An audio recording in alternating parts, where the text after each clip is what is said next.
नामदेव जी रोज जाते थे विठ्ठल का दर्शन करने और रोज प्रार्थना करते, मेरी मैया रोज भोजन बनाती है, आप कभी पाने के लिए आओ ना ठाकुर जी।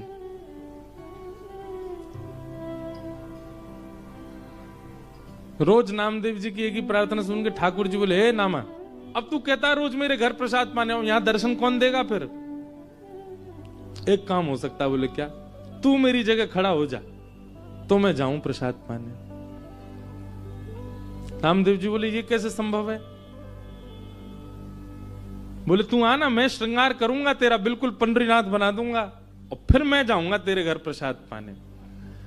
नामदेव जी बोले, कोई बात नहीं, मैं वंचित रहूंगा, मेरी मां तो प्रसन्न हो जाएगी।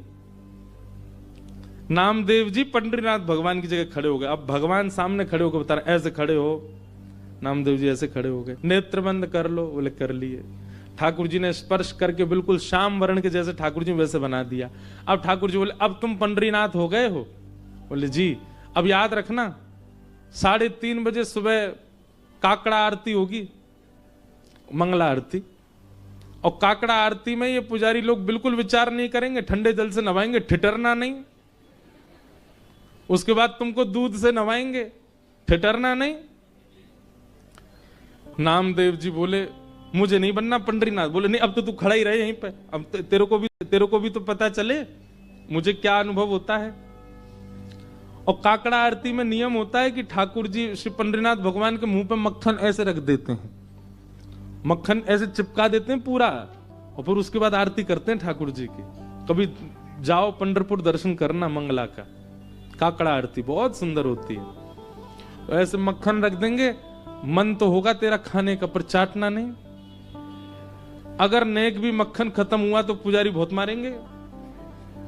मैं कुछ नहीं करता, मैं केवल चुपचाप खड़ा रहता हूं। उसके बाद तुम्हारा श्रृंगार होगा और श्रृंगार के बाद फिर द्वार खोल दिए जाएंगे, सब भक्त आके चरणों में प्रणाम करेंगे और कुछ भी मांगे देना नहीं, सुन लेना। विधि का विधान, कर्म का विधान सब उनको योग्यता दे देगा। तुम सब पर दया करके कुछ भी मत दे देना, नहीं तो लोग कुछ भी मांग लेंगे। अब खड़े रहूं, मैं जा रहा हूं। और अर्धरात्रि में श्री पंडरीनाथ भगवान नामदेव जी के घर गए। द्वार जाकर के खोलो। जैसे ही द्वार खोला माने, आहा, जैसे ही द्वार पर पंडरीनाथ भगवान को देखा, नामदेव जी की माता जी तो आनंदित हो गई, चरणों में गिर पड़ी। ठाकुर जी बोले, मैया जल्दी पवाओ, भूख लगी मुझे।